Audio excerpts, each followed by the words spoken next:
तो ये जो बेहद का जिस्मानी बाप है, उनके तो सभी बच्चे ठहरे, सारे ही मनुष्य मात्र उनके बच्चे हैं।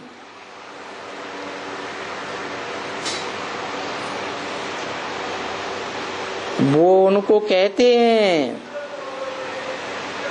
सब बच्चों को कहते हैं। कौन कहते हैं?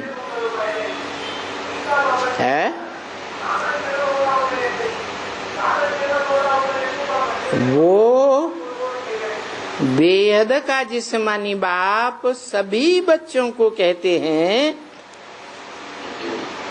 कि तुम मुझे याद करो। कौन कहते हैं? कौन कहने वाला? अरे दो बेहद के बात बताए, एक आत्माओं का बाप और दूसरा मनुष्यों का बाप। तो दोनों बेहद के बाप में से कौन कहते हैं कि मुझे याद करो? है कौन? साकार मनुष्य सृष्टि का बाप कहते हैं कि मुझे याद करो। अच्छा, आत्माओं का बाप नहीं कहते हैं कि मुझे याद करो? है? वो नहीं कहते हैं मन मना भव मुझे याद करो? अगर नहीं कहते हैं तो क्यों नहीं कहते हैं? जिस्मानी बाप, जो बेहद का बाप मनुष्य सृष्टि का है, वो क्यों कहते हैं कि मुझे याद करो? इसलिए कहते हैं कि जिस्मानी बाप को मन है और रूहानी बाप को मन नहीं है। तो कौन कहेगा मन मना भव, मेरे मन में समा जा? है? जिस्मानी बाप कहेगा या रूहानी बाप कहेगा? रूहानी बाप क्यों नहीं कहेगा?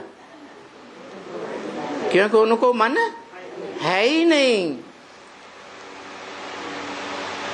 उनको मन चलाने की दरकार ही नहीं। वो तो सदा मन है, सदा मन चैन में रहने वाला है, कभी बेचैन होता ही नहीं है। तो बताया कि जो बेहद का जिस्मानी बाप है, उनके सभी बच्चे ठहरे, हिंदू हो, मुसलमान हो, सिख हो, ईसाई हो, सब उसके बच्चे। वो बेहद का जिस्मानी बाप कहते हैं उन बच्चों को, और सब बच्चों को कहते हैं कि तुम मुझे याद करो।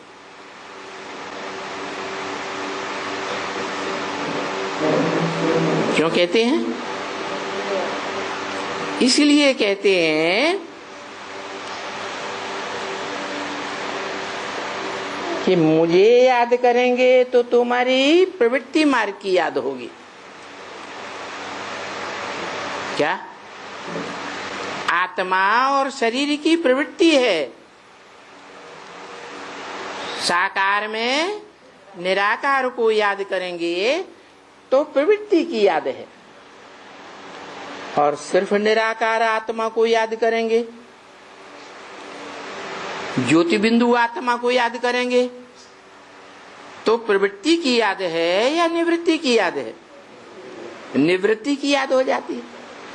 निवृत्ति की याद करेंगे तो जैसे शिव बाप 5000 साल के लिए निवृत्त होकर बैठ जाता है, वानप्रस्थी होकर। तो क्या तुमको 5000 साल निवृत्त होकर के बैठना है इस साकार सृष्टि में तुम आत्मा रूपी बच्चे सुख भोगना चाहते हो, दुख नहीं भोगना चाहते।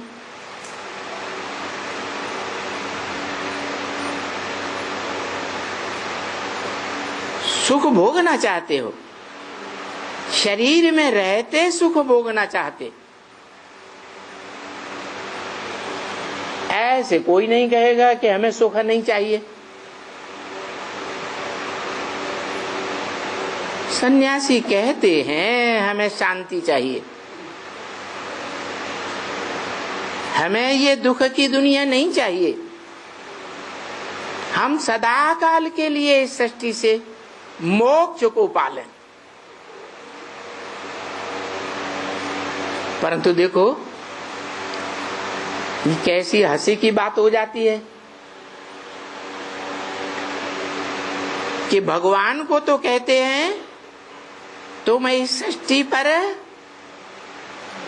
हर युग में आते हो, संभवामि युगे युगे, और अपन को कहते हैं हम इस सृष्टि पर आना ही नहीं चाहते। तो भगवान जैसी आत्मा, ऊंच से ऊंच आत्मा, उसको भी इस सृष्टि पर एक बार आना ही पड़ता है। तो मनुष्य आत्माएं सदा काल के लिए मुक्त कैसे हो सकती हैं? हो सकती हैं? नहीं हो सकती हैं। और आत्मा अगर इस सृष्टि रूपी मंच पर पार्टी न बजावे तो फिर आत्मा विनाशी हो गई या अविनाशी हो गई? आत्मा का जैसे विनाश हो गया। तो आत्मा तो अविनाशी है और उसका पार्ट भी अविनाशी है। तो बताया कि तुम बच्चे भक्ति मार्ग में मुझे याद तो करते हो, और अभी मैं स्वयं कहता हूं संगम युग में कि मुझे याद करो। संगम युग में ही क्यों कहता हूं? अभी है भक्ति मार्ग में प्रत्यक्ष होकर के क्यों नहीं कहता कि मुझे याद करो? संगम युग में ही मुझे कहना होता है कि मुझे याद करो, क्योंकि संगम में आत्माओं के बाप और मनुष्यों के बाप माने देहधारियों के बाप का मेल होता है, संगम होता है। और किसी युग में संगम नहीं होता है। देहधारियों के बाप का भी संगम नहीं होता और आत्माओं के बाप का भी संगम नहीं होता। इसलिए अभी मैं स्वयं कहता हूं कि मुझे याद करो, तो तुम्हारा विकर्म विनाश हो जाएगा। तुम्हारे देह के द्वारा किए हुए जो भी विपरीत कर्म है, भी माने विपरीत कर्म, विकर्म अर्थात पाप कर्म जो हैं वो भस्म हो जाएंगे। क्योंकि इस बात की गहराई को कोई नहीं जानता है कि मुझे याद करने से खास संगम युग में याद करने वालों के पाप कर्म कैसे भस्म हो जाएंगे।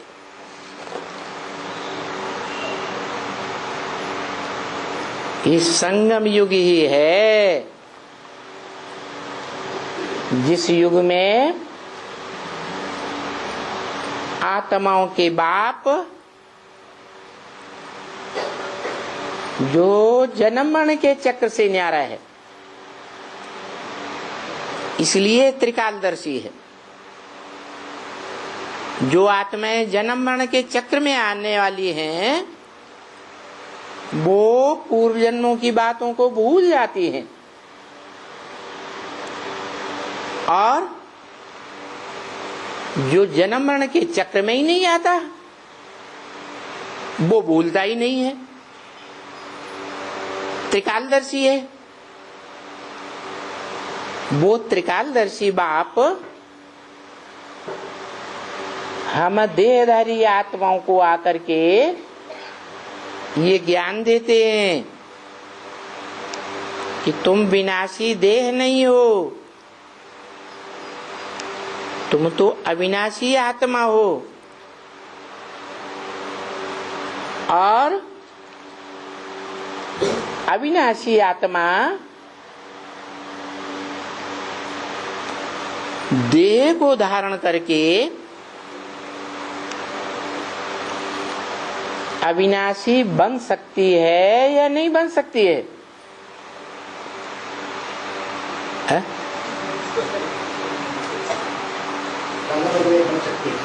अविनाशी आत्मा, क्योंकि आत्माएं तो सब अविनाशी हैं, उनका विनाश तो होता ही नहीं। लेकिन इस सृष्टि रूपी रंगमंच पर ऐसी स्टेज धारण कर सकती हैं या नहीं धारण कर सकती हैं कि रंगमंच पर उनके पार्ट का कभी भी विनाश न हो। है? पार्ट का भी विनाश न हो, ऐसी स्टेज धारण कर सकती हैं या नहीं कर सकती है? कैसे? अगर निराकार आत्माएं सिर्फ निराकार बाप को याद करेंगी तो निराकारी धाम में उन्हें रहना पड़े। जैसे आत्माओं का निराकार बाप 5000 साल के लिए निराकारी धाम में रहता है, जिसको याद करेंगे वैसे ही बनेंगे ना, है? चोरों को याद करेंगे तो चोरी के गुण आ जाएंगे, संस्कार आ जाएंगे, स्वभाव संस्कार वैसे ही हो जाएंगे। निराकार को याद करेंगे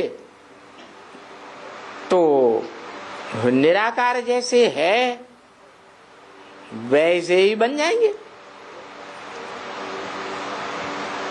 मिसाल के तौर पर जितने भी धर्म पिताएं हैं दूसरे दूसरे धर्मों के,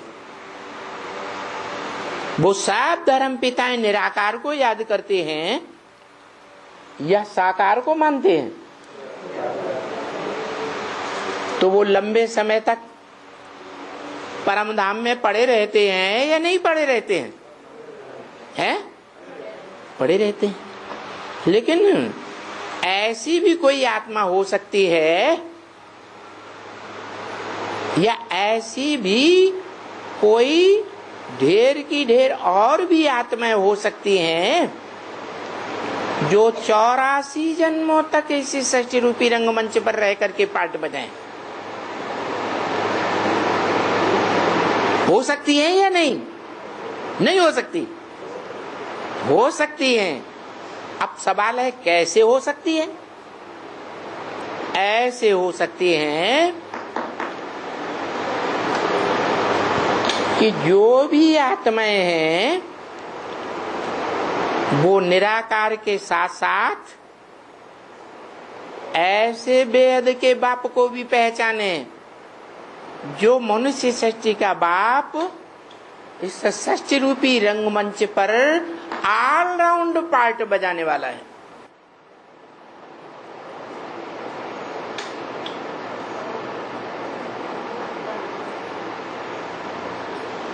जो हीरो पार्टधारी होता है वो ऑलराउंड पार्ट बजाता है या किसी सीन में पार्ट बजाता है, कोई में नहीं बजाता है, ऑलराउंड पार्ट बजाता है।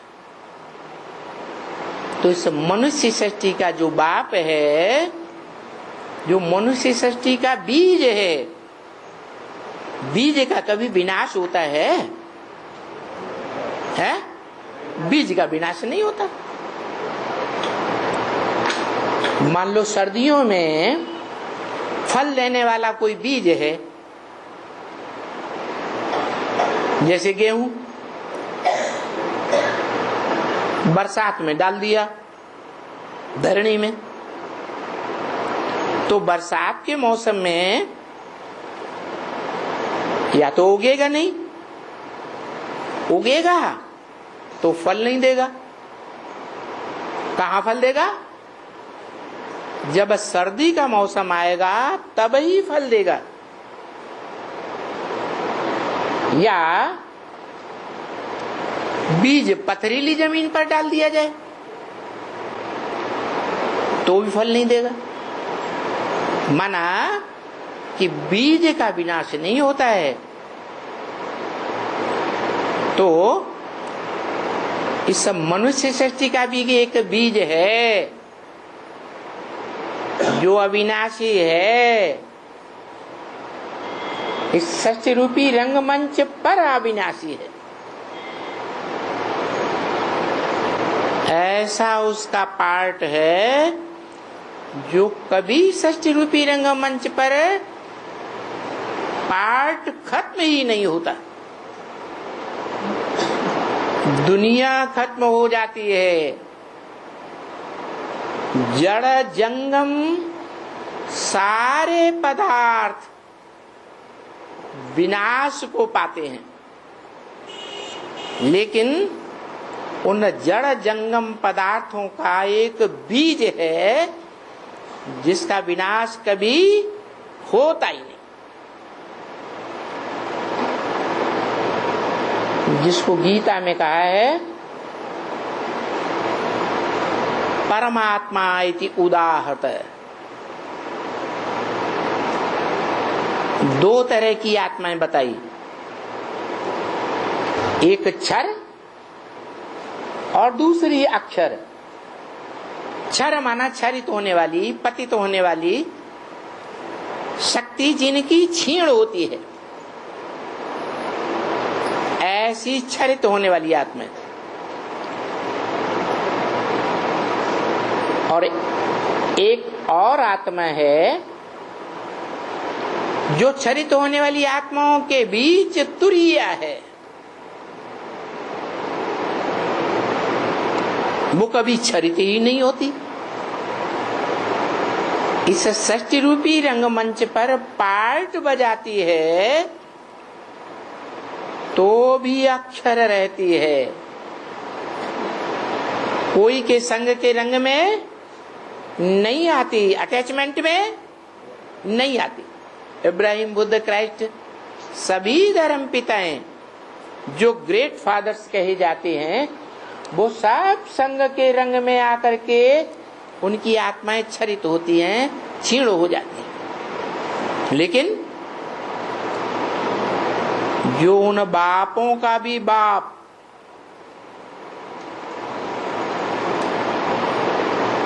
वो भी क्षरित नहीं होता, और उसका भी बाप शिव बाप जिसे कहा जाता है,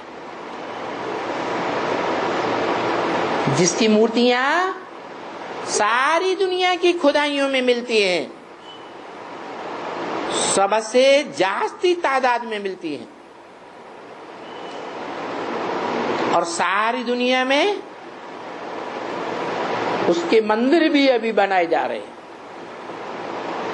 किसके है? शिवलिंग के। जो शिवलिंग शिवलिंग कहा जाता है, क्या क्या कहा जाता? शिवलिंग कहा जाता, शंकर लिंग नहीं कहा जाता।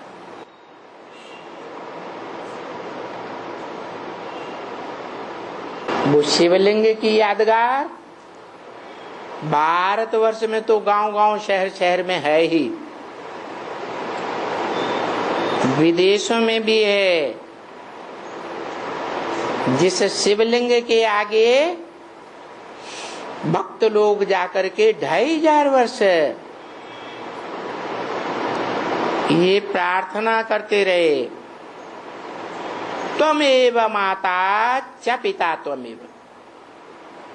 त्वम माने तू ही एक मेरी माता है, त्वम माने तू ही एक मेरा पिता है। अब बताओ, माता और पिता एक कैसे हो सकता है?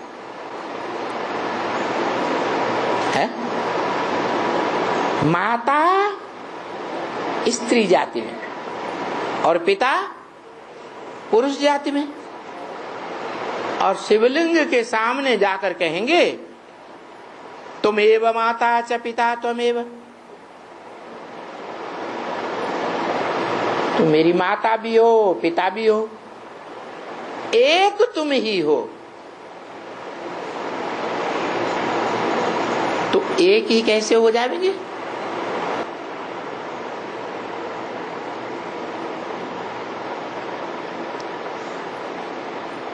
द्वैतवादी द्वापर युग से जब से ये धर्म पिताएं आए,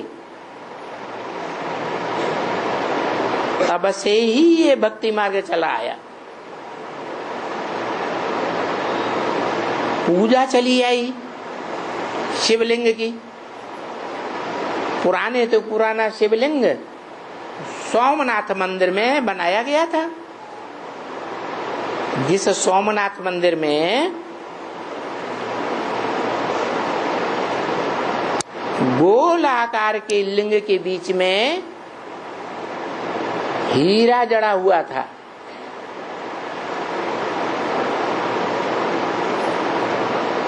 ये यादगार बताती है कि वो लिंग है साकार शरीर की यादगार, बड़े रूप की यादगार, और उसमें जो हीरा है वो है आत्मा की यादगार।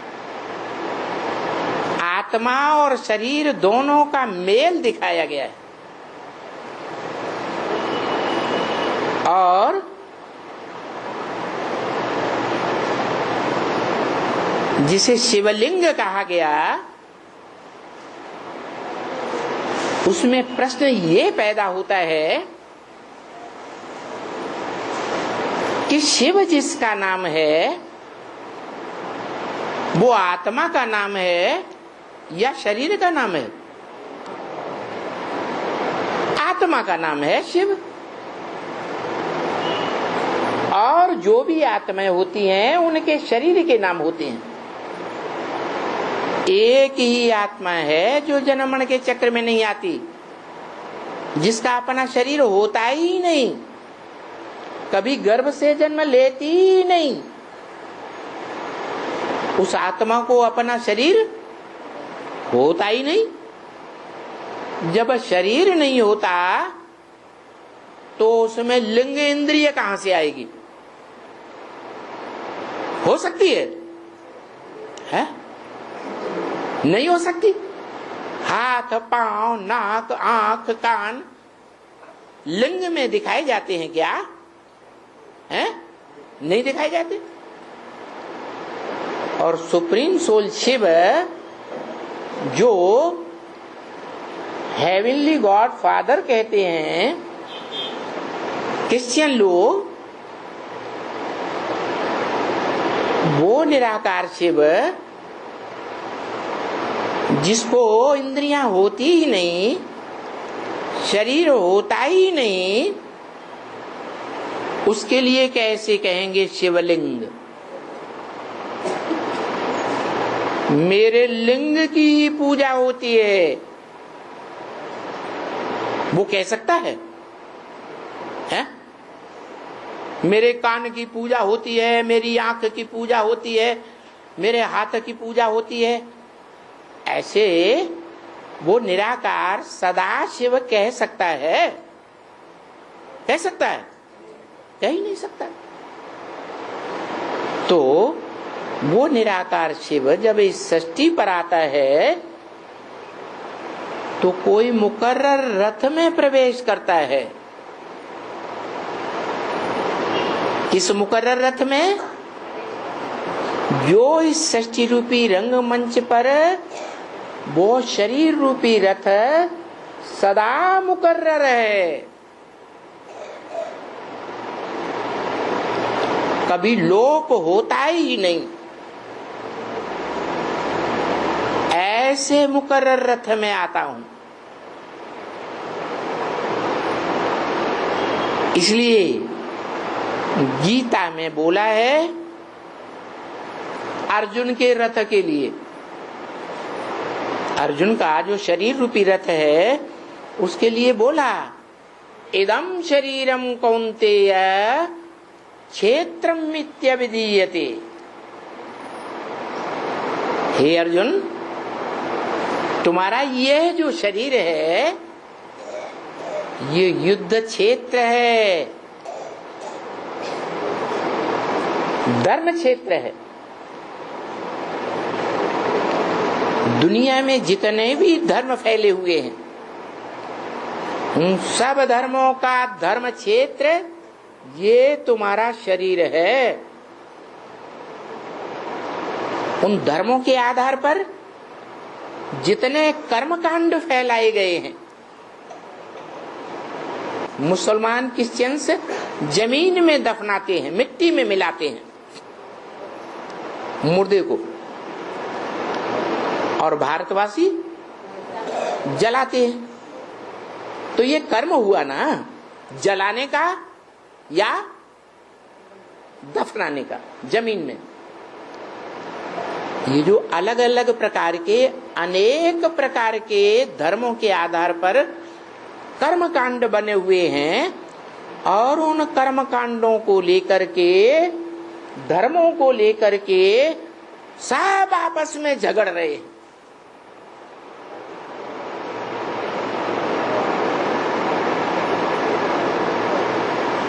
तो ये झगड़े का मूल कारण कहाँ है?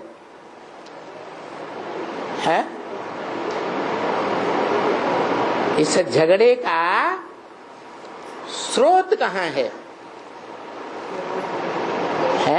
ये तेरा शरीर, ये तेरा शरीर रूपी जो यज्ञ कुंड है, इस यज्ञ कुंड में ये सारे धर्म और दुनिया के धर्मों में फैले हुए ये सारे कर्मकांड सब खलास हो जाएंगे। लेकिन तेरा ये शरीर खलास होने वाला नहीं है।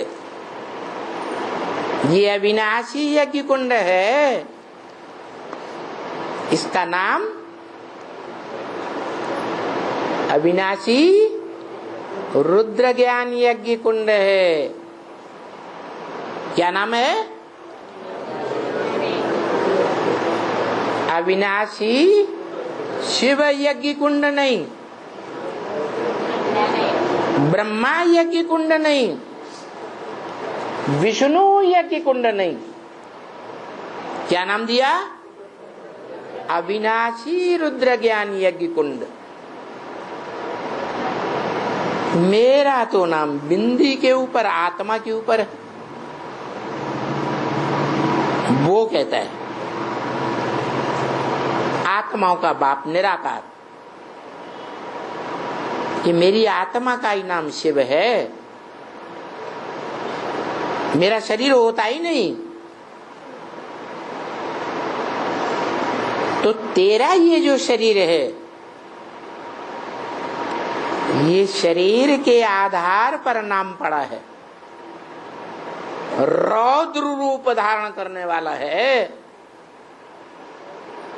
रौद्र माने भयंकर, ऐसा भयंकर रूप धारण करने वाला है जिसको कहते हैं कालों का काल, महाकाल, जिसको कोई काल खा नहीं सकता।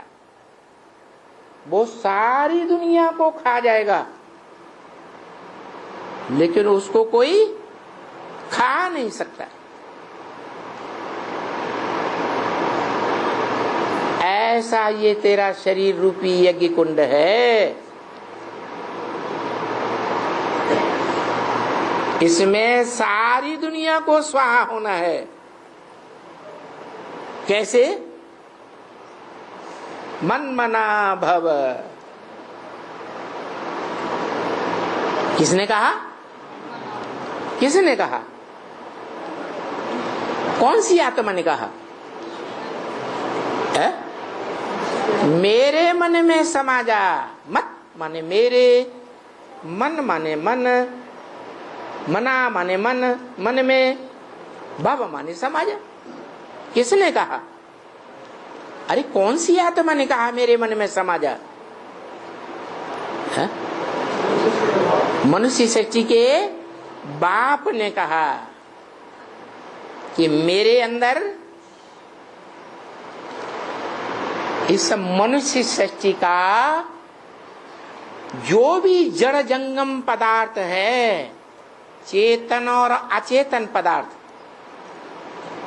उन सब का बीज है। सारी सृष्टि का बीज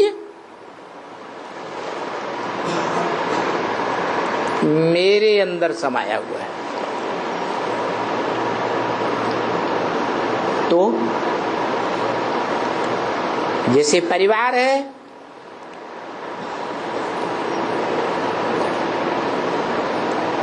कोई भी बाप का परिवार कहां से निकलता है?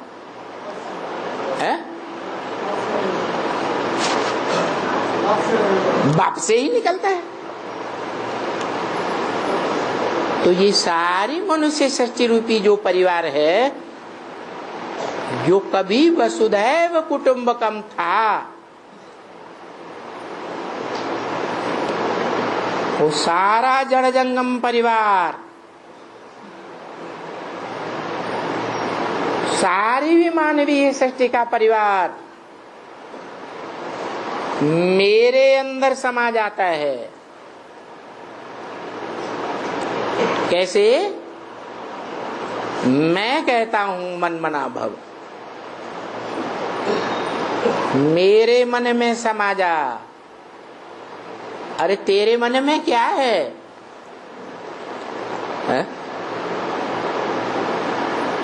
तेरे मन में समा जा, तो तेरे मन में क्या है?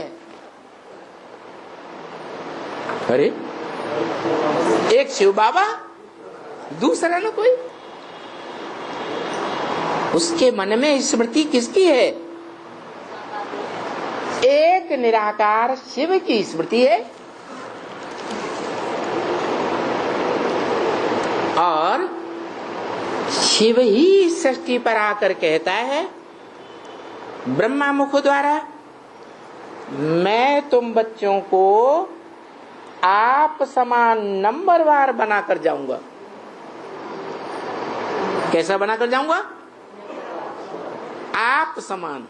जैसे मैं निराकार ज्योति बिंदु, निराकारी, निर्विकारी, निरहंकारी बनाकर जाऊंगा, लेकिन नंबरवार।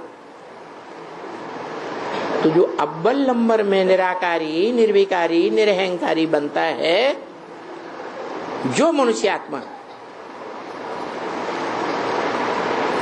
उसके उस स्वरूप को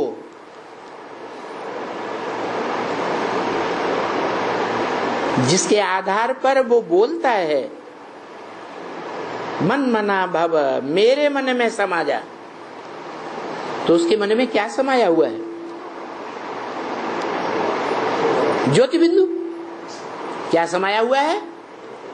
ज्योति बिंदु समाया हुआ है। सिवाय ज्योति बिंदु के और दूसरा कोई भी संकल्प नहीं है।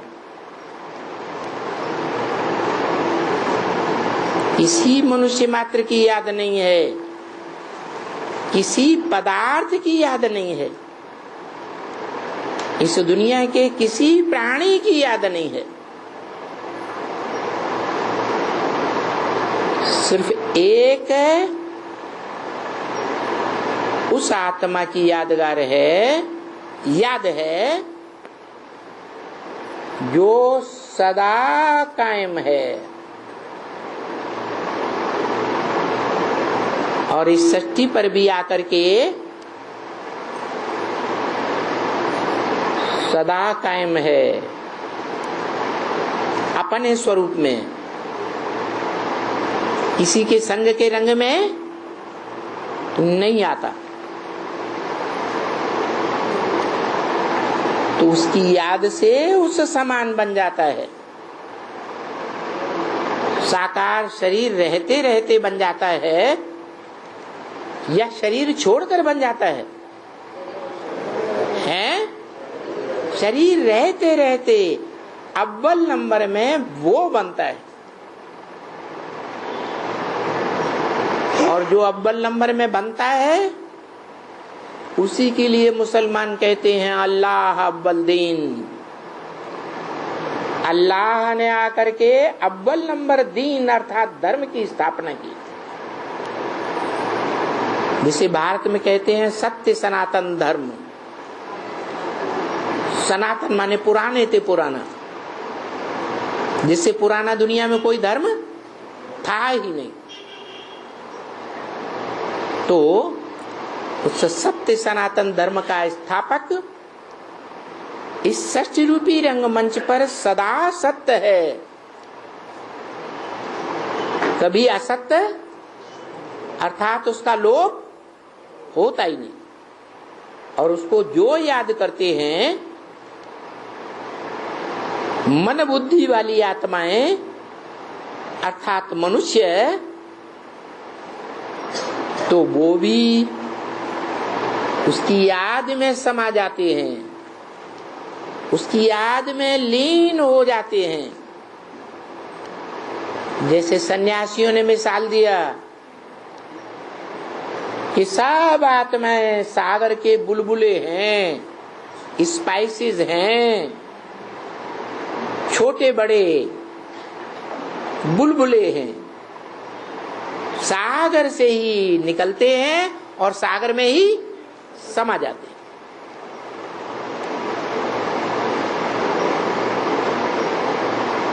तो वास्तव में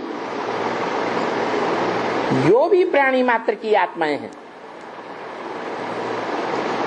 चाहे मनुष्य हो, पशु हो, पक्षी हो,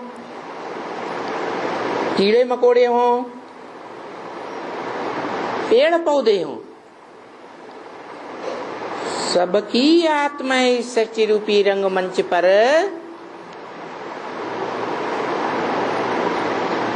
सदाकाल पार्ट बजाने वाली नहीं है, ऑलराउंड पार्ट बजाने वाली नहीं है, परंतु उन सब प्राणियों का जो बीज है, मनुष्य सृष्टि में भी जो बीज है, जिसे कहा जाता है आदम,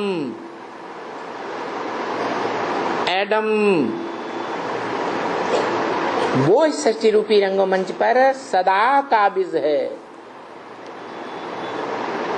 और जब वो योग बल के आधार पर संपन्न स्टेज पकड़ता है, तो वो ही शिवलिंग का रूप है। क्योंकि शिव बाप कहते हैं मैं न पूजी बनता हूं और न पुजारी बनता हूं। वो निराकार आत्माओं का बाप न पूज्य है और न पुजारी है। फिर कौन है?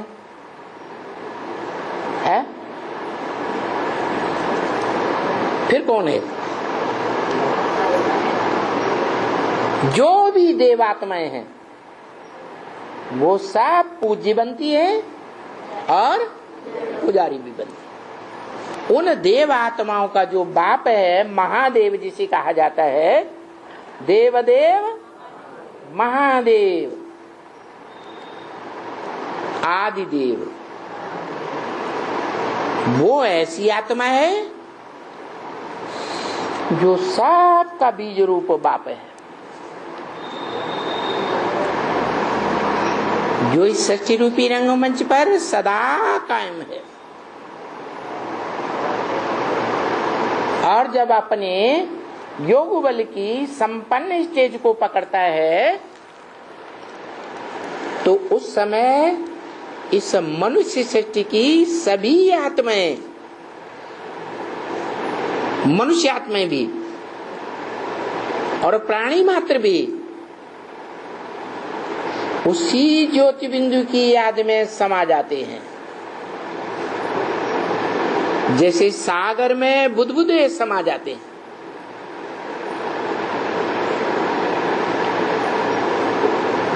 झाड़ के चित्र में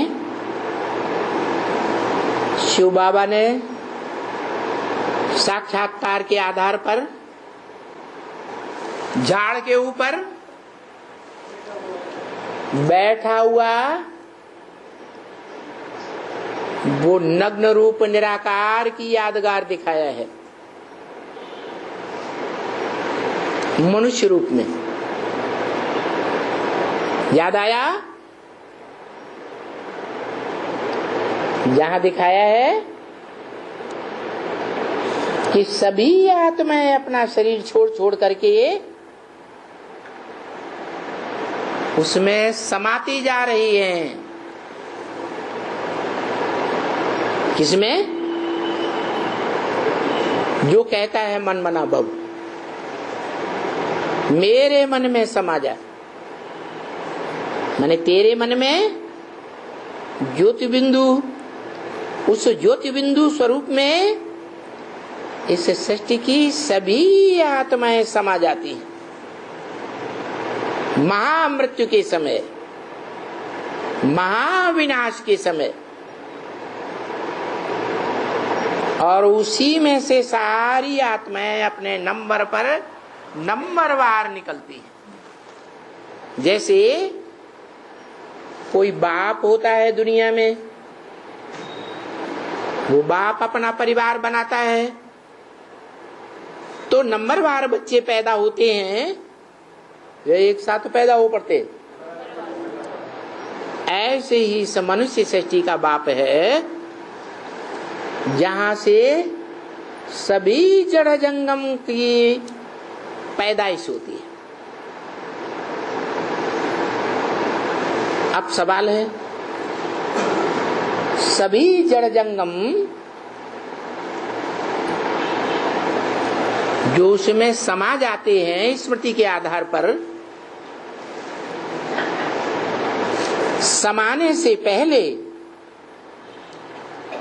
उन सभी आत्माओं की एक ही स्टेज होती है। क्या?